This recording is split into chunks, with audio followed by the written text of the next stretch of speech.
Há fotografias que não apenas mostram, mas confessam. Imagens antigas, granuladas, que escondem segredos maiores do que qualquer documento oficial. Entre elas, há uma série quase esquecida, retratos de homens e mulheres que, antes de serem performers, eram sobreviventes. Na virada do século XIX para o XX, um pequeno grupo desafiava a própria definição de identidade. Eles subiam em palcos improvisados, maquiados, vestidos com brilho e desobediência. O público ria, às vezes aplaudia, mas o que ninguém percebia era que aquelas apresentações não eram apenas um espetáculo, eram um grito codificado. A sociedade ainda chamava tudo isso de ilusão, degeneração ou pecado, mas para eles cada gesto era uma forma de existir num mundo que insistia em negar sua presença. E essas fotografias são as últimas testemunhas desse ato de resistência.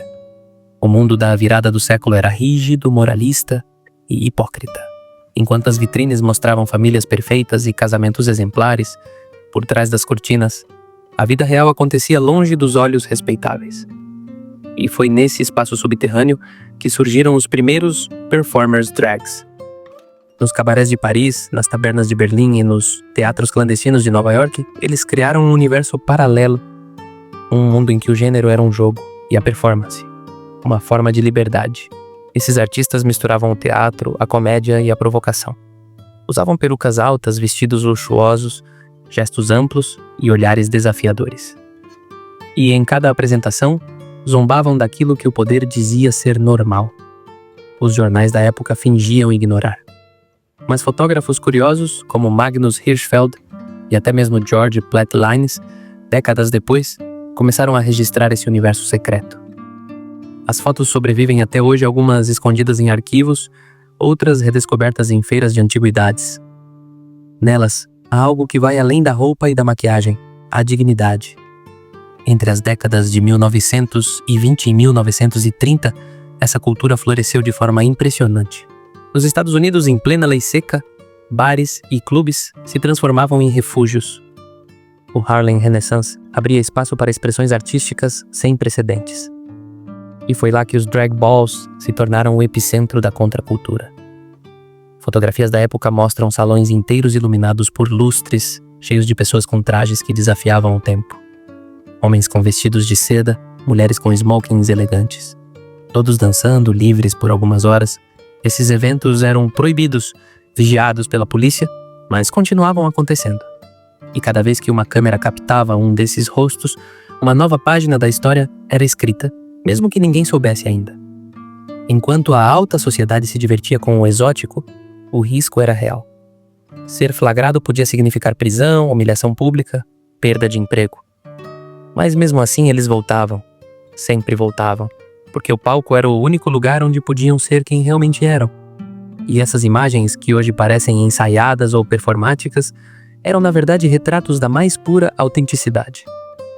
Essas fotos não são apenas registros de um espetáculo. São o testemunho de uma luta silenciosa, anterior a qualquer bandeira ou movimento organizado. Antes de Stonewall, antes da linguagem política da diversidade, já existia o ato de encarar o espelho e escolher ser. Essas pessoas enfrentaram o riso, a repressão, a ignorância, e mesmo assim continuaram. E o fizeram com beleza, ironia e arte. O mundo moderno fala muito em coragem. Mas coragem naquela época não era uma palavra bonita. Era um risco diário. Era pintar os lábios de vermelho, sabendo que alguém poderia te agredir por isso. Era ensaiar um número e, ao mesmo tempo, planejar uma rota de fuga. E ainda assim o riso deles ecoa nessas fotos, como se soubessem que um dia o mundo entenderia. As luzes se apagam, o palco se dissolve na penumbra e a maquiagem volta a ser pele. O personagem se desfaz, mas a coragem fica. Aquelas fotos, tiradas há mais de um século, revelam algo que nenhuma moda ou discurso moderno consegue apagar: a necessidade humana de se reinventar diante da opressão. Os primeiros performers drags não sabiam que estavam abrindo caminho. Eles apenas tentavam existir no único espaço em que podiam ser vistos sem serem julgados: o palco. Ali criaram uma linguagem silenciosa, feita de gestos, olhares e gestos exagerados. Uma forma de gritar disfarçada de espetáculo. Hoje, o mundo inteiro celebra o que antes era escondido. Mas olhar para essas imagens antigas é lembrar que a liberdade nunca nasce completa. Ela é construída uma lente, um salto, um gesto de cada vez. Essas fotografias não pertencem só ao passado.